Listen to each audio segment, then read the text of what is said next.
Okay, welcome everyone to this episode of Language Learning Around the World. This is interview number 14, and today's amazing guest is Anya Karwowska. She's from Canada. She's an English teacher and translator with 21 years of experience.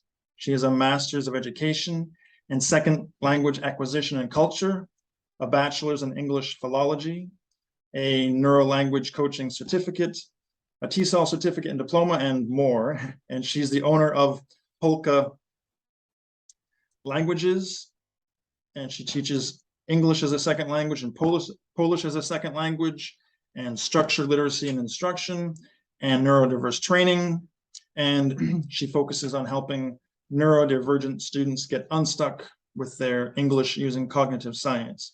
And she has a website and a newsletter on LinkedIn. You can find her newsletter, and an ebook and a podcast, and she does webinars and neuro-language coaching and teacher training on how to work with neurodivergent ESL students and dyslexia training and ADHD students and more. So, and her website is polkalanguages.kartra.com. So welcome, Anya.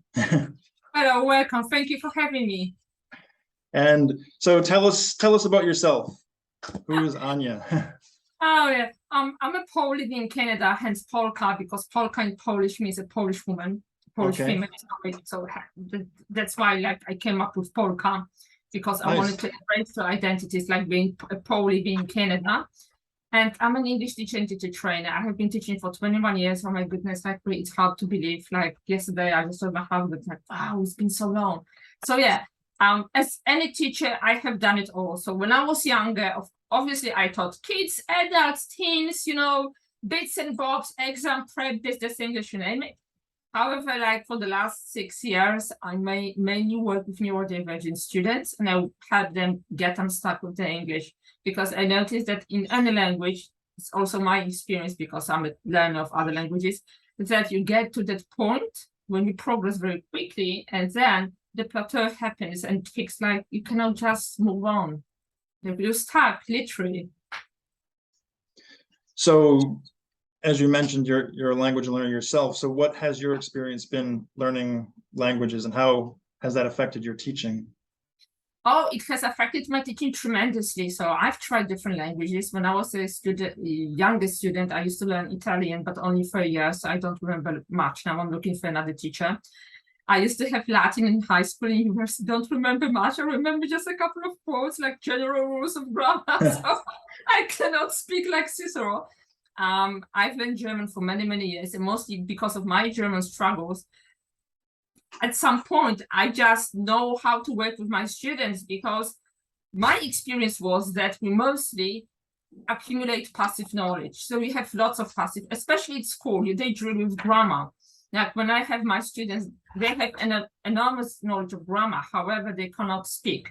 And it mostly was like the same was with me. So I could understand a lot. I could read a book. I could watch TV. I couldn't utter a word. I couldn't say, hello, how are you? So, yeah, this is why, I know how it feels. Right. When you're just at a loss for words, like literally you can't speak because it's so scary. Right. Yeah, empathy as a language teacher is definitely important. Yeah. So what made you decide to become a teacher? Oh, that's very simple. I didn't plan to become a teacher.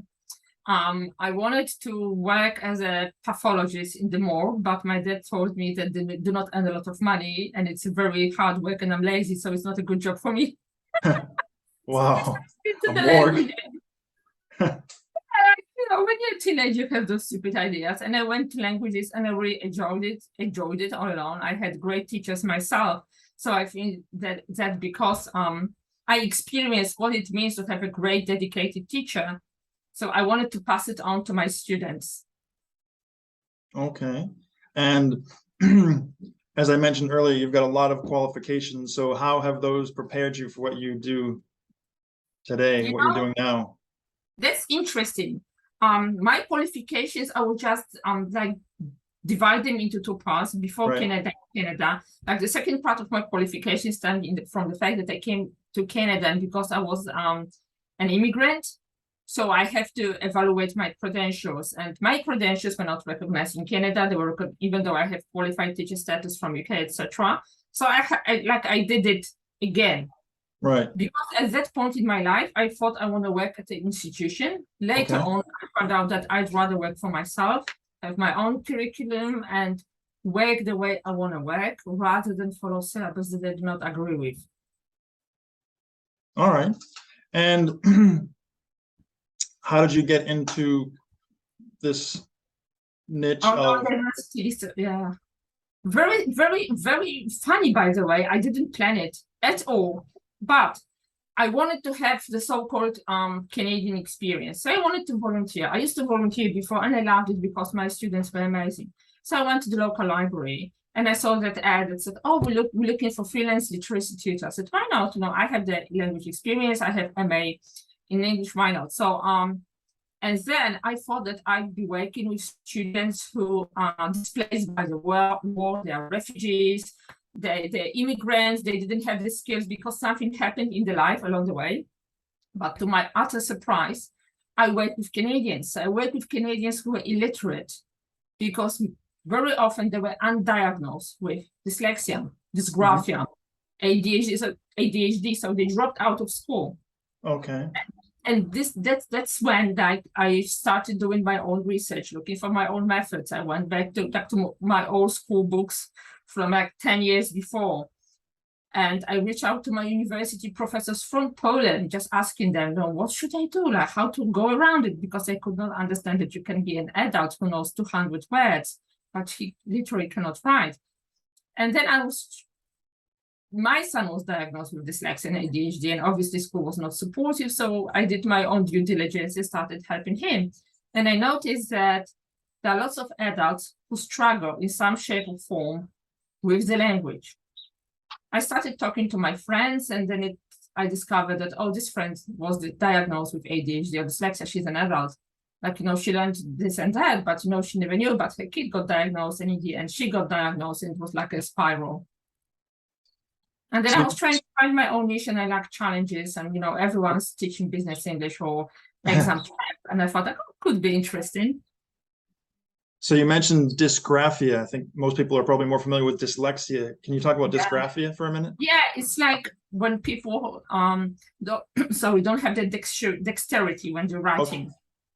By the way, Agatha Christie, she was dysgraphic. Wow. She could not. She literally. I read a book about her yesterday, to be funny, and it said that when she recorded herself, it was such a game changer for her because she was writing like no one. It was like the Rosetta Stone. No one could read it. Huh. Wow, that's fascinating. So, we'll get more into the details of neurodiversity in a little bit, but can you tell us a little bit about your business, your website, and your ebook? Absolutely. So I, as a teacher, you're a teacher, so we teachers, we are empathetic. We like to give a lot. And I wanted to spread more awareness around the topic how to study, because my main concern was whenever I was studying, so working with students, even recently, I'm preparing my students for IELTS academic. And the first lesson, what we did, we literally talk about learning. Mm-hmm. Not about grammar or how to pass use of English or, reading comprehension, pie chart, whatnot. We just talked about learning. So I wanted to share with the student that even if you don't have the time, you cannot afford a teacher. This is just bite-sized guide. Just read it and apply like half of it. Okay. And it will be a game changer in your learning process. That's this guide here? Yeah. Yeah. Okay. All right. And who do you mainly work with? I mainly work with adults, females, right, B2 and up, with either ADHD or dyslexia, or ADHD and dyslexia. And do you do face-to-face classes or online? Or I do only online classes. I've moved away from face-to-face classes, and that was a game changer for me because I do like to travel, and I do like to visit my family back home. So that way I do not have to cancel my classes because I'm available whenever I want to. And where do your learners come from? My learners come from, that's interesting. At the beginning, my learners were Polish females living abroad. Okay. Now my learners come from Canada, China, America, Spain, Portugal, Germany, Norway. Wow. It just find me like, it's like a word of mouth. Someone knows me, and then the person, like, just ends up in my circle. Yeah, that sounds really interesting, because when I taught ESL in the US, I'm in Korea now, but I had students from about 50 different countries, which was pretty interesting. So can you, in simple terms, tell us what neurodivergent means? Neurodivergent means that you do not learn it, let's say, in a quote unquote, I'm saying quote unquote because it's a very simplified version. You do not learn in a traditional way because your brain is organized and is working differently. It doesn't mean it's better or worse, it just works differently. However, it comes with some benefits. For example, generally dyslexics have great spatial organization, like building Legos, construction. They're very innovative. They're thinking outside of the box, because if you struggle in your life, you have to somehow use your own hacks to hack everything around you. Right. So that comes with that thinking out of the box. And with ADHD, there's that super focus. So when you really like something, I experience it when you really like something, you just dive in and you do it. It's exhausting at the same time. But so how are people diagnosed, or how can people know if they are or someone else is neurodivergent, and what are the causes? well, I'd say most likely it'd be great. Like I say with dyslexia, all children should be screened in the kindergarten, because structured literacy as a term serves all students. So all students should be taught using structured literacy methods. And obviously, it would be great if teachers could screen the students using even very simple assessments. Like I don't have it right now, that Kilpatrick assessment, for example, for reading. With ADHD, the same. It should be spotted in early education. And then, of course, the teacher cannot diagnose it, but can be referred. However, we know how it looks like in real life. So we have the theory, which is all great, but the practice says that the school doesn't have the funds, or the waiting lists are very long, or the parents cannot afford it, and so on and so forth. So sometimes the people struggle throughout their life, and only when they are adult, they get diagnosed. Like mostly when they go to university and they struggle looking for help, like there's that in Canada, there's that psych ed help at universities, and some other universities have that too. Or sometimes they have their own children, the children struggle, they get the diagnosis, and then let's say the psychologist or psychiatrist says, how about you get the diagnosis too? And then it's like the aha moment. So you might have already said this, but are most or all of your students neurodivergent? Yes. And how does teaching them differ from teaching people who aren't, who are neurotypical? Yeah, then we have to divide it. So if I work with this, I do it with all the students, but with dyslexics even more. So for us, depending on what they want, because sometimes people want only speaking skills, which is great, because if you work, you can have course with your boss who is like in Texas or wherever, right? And you need to be able to communicate with the person on Zoom. So we focus on the logic of English. We literally go back to the very basics, like sounds, graphemes, phonemes, morphemes, showing them how it works. We do a lot of structured word inquiry, mostly Greek and Latin roots, so that they see there is a logic behind it. Right. I guess it's a great fallacy of TESOL education when they say that English language does not make sense, because it does. And then we just move up. With ADD students, we do lots of organization. We do it also with dyslexics as well. So we just organize it. I generally, when I work with someone or with a group, I organize a syllabus that is just designed for that group, and which is just jotted down and chunked down to very small pieces. For example, 2 weeks, if it's 2 weeks, then we have 2 weeks, and it's designed like week by week, and we use lots of graphic organizers and study trackers. Like I literally teach them how to work with lightness system. What does it mean to work with flashcards? How to do brain dumps with lots of quizzes that are low stake. So for example, I do not grade, or I do not say, oh, you did fantastic, or you did bad. Or I say, okay, this is the feedback. Sometimes in a group, I send feedback individually so that the students are not discouraged or shamed, because sometimes performs at a lower rate, for example. All right. And Well, there's a lot to talk about. This is good. So you talk and write a lot about students getting stuck. Yes. I assume that's the same as a learning plateau, maybe not. Yes, exactly. Yeah, that's the same. Okay, so what can be done about those things, about that situation? We all get stuck at some point. So I'd say first face the truth. We all get stuck, and that's normal. It's not like, oh, it's just because you have ADHD or you're divergent, other people don't get stuck. And it's like, those beautiful pics on Instagram where everybody's happy and lives, the beautiful life. So no, we all get stuck. So first of all, I just tell them that's normal. Just do not get fixated on it. Then what I do, I try to work on goals. So when I work with my students, I say, okay, what are your short-term goals? If they don't know, then we try to dig into it. Short-term goals, long-term goals. Then we digest it 2 weeks. And then we say, okay, you did get stuck, but look, you completed this level. Oh, now you can use, like a student of mine recently said, I practiced with flashcards and I see that horse idioms flying in front of my eyes. So you see, but you can do it. So we celebrate those small wins. Whatever it's like, really practicing the grammar structure, be able to talk or describe a picture for IELTS speaking exam. Right. Then you talk about those goals, whether they are short-term, long-term, etc., and you just tick it. For example, oh, you did this, beautiful. When you tick it, you get the endorphin boost in your brain. It's like, oh, you're so happy.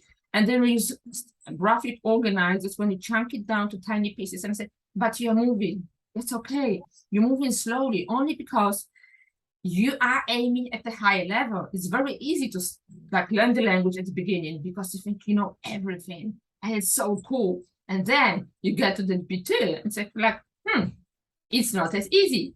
And it's normal. So I would just say demystifying the idea that the learning plateau doesn't exist. It exists and it's normal. And it doesn't matter what you're studying, whether it's language you can study, I don't know, you can study history, math, whatever. It's the same. At some point of your expertise, you will just get stuck and then you have slowly but surely move on and you will get there. And I think it's also like we live in a culture where everything comes so fast. Right. Like, we consume a lot and one thing is fast, like fast hacks. How to get unstuck in 1 day or 5 minutes, start speaking in 5 minutes, things like that. Right. Yeah, a lot of these questions that I'm asking you come from your newsletter and your book, so people should be sure to check those out. So what is the imposter syndrome? And it might be related to the Dunning-Kruger effect because I saw them close together. Yes, exactly, because the more you know, the more you question. Like I have imposter, not a day goes by when I think like, but am I right? Maybe I'm wrong, or maybe no, I shouldn't write those newsletters. That's like bull crap, But that's normal. Like I keep telling my students that that's normal. We all have that ugly troll at the back of our back or on our arm, wherever, telling us nasty things. So you have to just celebrate those small wins and appreciate what you have done. And especially, I think for females, when generally, that's my opinion, it's like anecdotal evidence. So there's no research backing it up. However, I've noticed that females are very high achieving, so they study more and they try more than my male. When I was working with my female, generally my female group was better than the male group. Okay. Gentlemen were more like, okay, let's cut some slack. Yeah, that's okay. Relax. So can you talk about retrieval, spacing, and interleaving? Absolutely. So I think this is like the basics of learning. So I've come across it when I probably long ago in many research. There were like research papers. There was a book, Make It Stick, that I read it later on, which just summarized what I have learned before. However, retrieval is the word to recall. So it's very easy. Like I was telling my friend that, when I was young, one day I slept with a book under my pillow because I thought it would help. No, it doesn't help, and it's the same with cramming. Like sometimes, I'm sure we all had that experience when you cram for an exam and you start hard, like today before.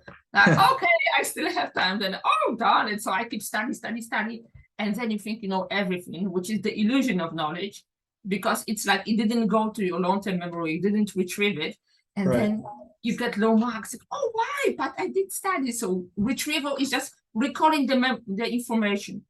when my students struggle, for example, I say, well, try to describe it. Try to use other words. Try to use synonyms, antonyms, anything that comes to your head, because it's like training the muscle. It's like practicing sport. You have to practice and practice and practice for it to get better. So don't check right away. Like I tell my students, don't check the words right away. Just really just like, you know, try, like go, make a cup of tea, come back. And what is the language mindset that you write about? Well, the language mindset is very often my students say, I cannot do it. Like, no, I've always been bad and this is how it is. Or I can't speak. I'm a silent learner. Like I had literally one student who said, I'm a silent learner. I'm quiet. I listen to people. I said, yeah, but you don't have productive skills because you can't speak. So the mindset, sometimes people were told that, oh, like my student whose ex-husband told her, you'll never be good at English, period. And she was so stuck, you know, with that idea that she'll never progress. Of course she did. I said, it's just your mindset. And I know it sounds corny, like, you know, that beautiful coaching videos when they tell you, oh yeah, you can achieve it, just put your mind to it. But literally, in order to change, it's like you have to change your thinking. Like I tell my students, just be like water, just fall through those cracks. Right. Once you change it, and I say mindset is like 80% and 20% is learning. Because you may be the smartest, the most linguistically aptitude person in the world, but if you do not believe in yourself, if you don't have that attitude that you can do it, then you will project it and you will not do it. Definitely. And some of these things you might have already mentioned or talked about a little bit, but just in case, can you talk about multimodal learning, study trackers, and brain dumps? Absolutely. So I have problems with multimodal learning because it refers to learning styles. However, graphic organizers and study trackers are a great idea because you know where you're going. So I know that very often we want to start learning language Monday, September or January. These are my three really dates. I said everyone starts on Monday, September, because that's when the school year starts. So people have that idea that, yes, finally, now I'll do it, or January, because a new year starts. So we think like, you know, New Year's resolution. So when you use a study tracker, it keeps you in check because it holds you somehow accountable. So you map out your journey. When you use it and when you take it, then you get that instant gratification from your brain. So again, it keeps you in check. And I think it's very important for neurodivergent students because people tend to get lost. Right. You are motivated in the first, second week number 3, it really drops, and week number 4, you forget about it. And the brain dump is because what I said earlier is that we're being bombarded with information. We read tweets like we are watching television, Netflix, YouTube, whatever. So much information. And it's really that cognitive load. So when I tell my student, sit down and spend 5 minutes writing everything down in English. Doesn't matter what it is. Really, you can even just write, oh, I just had lunch with my friend, blah, blah, blah, blah, blah. I played with my dog, whatever. Never mind. Then it really like alleviates the load, and then your good ideas will come, and then it will be easier to get unstuck. Because we are like overloaded with information, especially now. The information is everywhere. And you mentioned Netflix. So there's a new show on Netflix, a Korean show that's really popular, The Extraordinary Attorney Woo, and she's autistic. And so do you have any opinions about how neurodivergent people are portrayed in movies, going back to maybe Rain Man or TV shows? You know, how that affects people? Unfortunately, I do not watch a lot of television recently. I just started watching Sandman on Netflix because I like graphic novel. However, I remember Rain Man, yes, and then you have Rain Man, and then you have Big Bang Theory. So I'm sorry, I do not watch a lot of TV series. Oh yeah, Big Bang Theory, yeah. Yeah, but you have that, you have a Rain Man, an autistic man, right? And then you have another like portrayal of autism when you have Sheldon, which is who is a genius, right?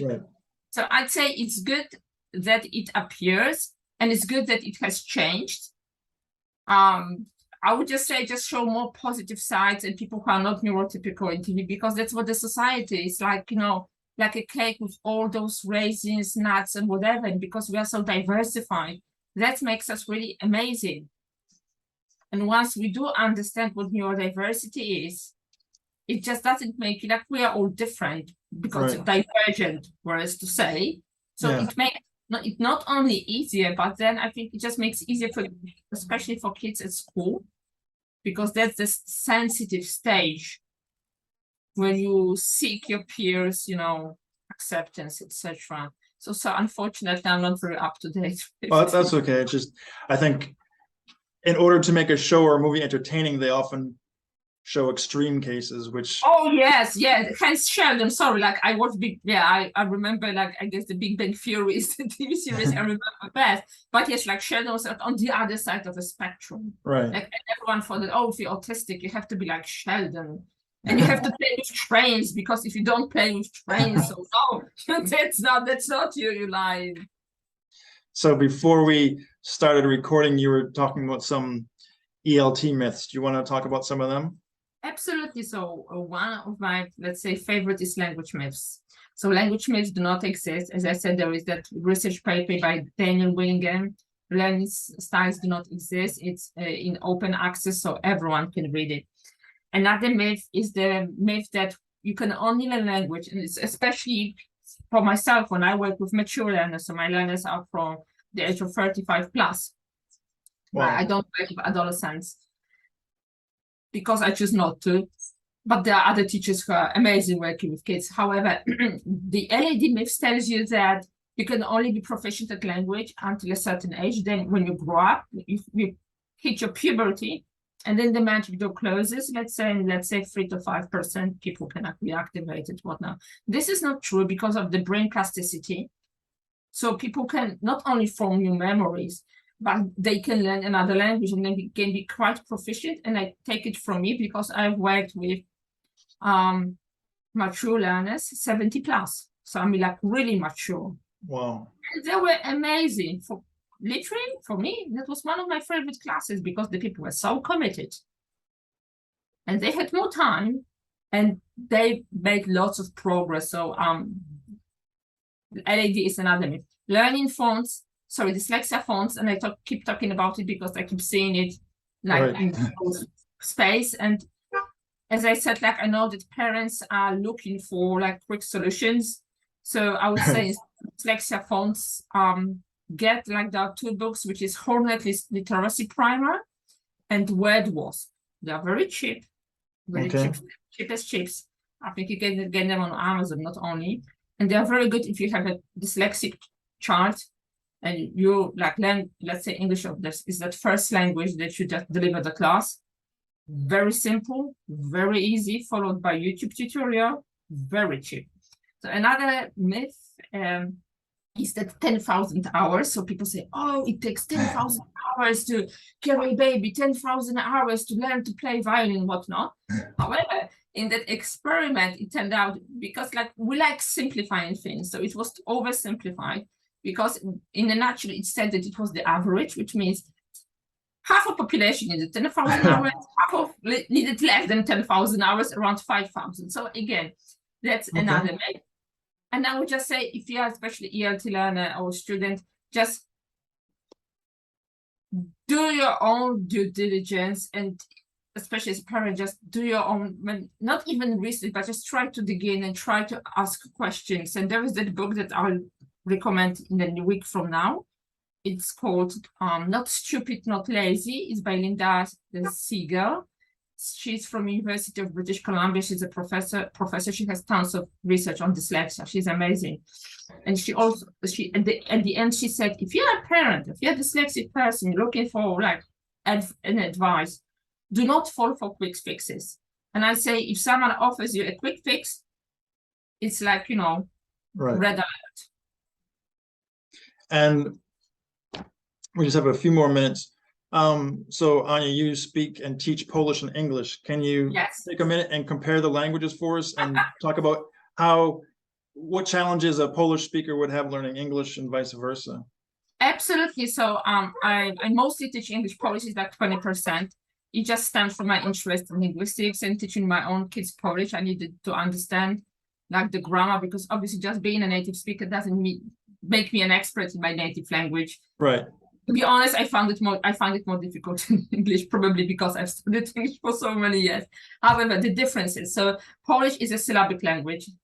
English is a morphophonemic one. So that's one difference. The other difference is English has the PH sound there. Polish doesn't have it. However, Polish has lots of fricatives, sh, ch, etc., which one of my students described as leaves whistling in the wind. So what is difficult for a Polish learner learning English? I'd say it's complexity. English is 400 times more complex, 40 times more complex than Polish, 400 more times complex than Spanish and Italian. So wow. It's like that's why Polish students love learning German, because it's transparent. Right. When it comes to pronunciation, it's just easier to grasp. A Polish student will struggle with dental sounds all the time. A Polish student does not understand present perfect. Polish students hate that tense. If they could, like once I ran a poem and I said the only thing if they could get rid of in English grammar would be that present perfect. Whoever thought of it, no, don't do it, don't use it. Past is past, and that's it. For an English learner, let's say, learning Polish, the most difficult thing would be inflections, because Polish is a highly inflectional language. The other thing would be the cases, because we have 7 cases. Right. So we combine 7 cases plus it gets complicated. Yeah. Yeah. And I love etymology, so I like to ask this question about what words English has borrowed from other languages. So I found this list. You can tell me if you agree or not, maybe add some. These words, from what I read, come from Polish. Schlub, spruce as in the tree, vitamin, and vodka, though Russians might say it comes from Russian. Yeah, we always say Ukrainian still comes to Ukraine and etc. So I just say, I'm not a fan of vodka is not a drink I would recommend. So I would just say that yes, just let's stay with spruce, and then schnob. Yeah. Okay. I think it's fascinating because English is such a highly morphemic language. So when we dig into the etymology, it makes so much sense, and students learn it faster. Definitely. So have you got any final tips or comments regarding neurodiversity in teaching and learning before we go? I'd say neurodiversity in teaching and learning, the first thing I would say, do not trust anyone, and take it from me. Don't trust what I say, do your own research, because I may be biased. I'm just a human being. I'm not omnipotent. So that's number A. Number B, do not fall for easy and quick fixes. Number 3, before you start learning English, if you're a neurodivergent person, but not only, learn how to study. Go back to the basics, because when you master it, then your learning process will be easier. And I know it's a very general advice. However, I always recommend it to my students. Going back to the basics and learning how to learn, because mostly at school, we're not taught how to learn. We're just taught how to pass tests. Okay. And finally, can you remind people of your business and your website? Absolutely. So my name is Polka Languages. You can find me on Instagram. My handle is Polka Languages. I'm on LinkedIn. Again, it's Ania Karwowska. Get unstuck with your English Polka Languages. You can also, when you go to LinkedIn, just click on my bio, and my link tree will just pop up, and you'll have my podcasts and my websites and all the freebies. Starting next week, I'm preparing something special. So instead of long episodes, I'm recording very short 10-minute digestible episode, and each of them will be focusing on one part of language learning, and they will be followed with a freebie. And I can put your links in the box below. So absolutely. Anya, thank you so much for sharing your expertise with us. I appreciate it. And thank you for having me. I appreciate it. You're welcome. So thank you everyone for watching, and take care. Take care. Have a lovely day. Night. Sorry. It's midnight. Sorry. Thank you so much, and have a lovely night. Thank you. Bye. Thank you.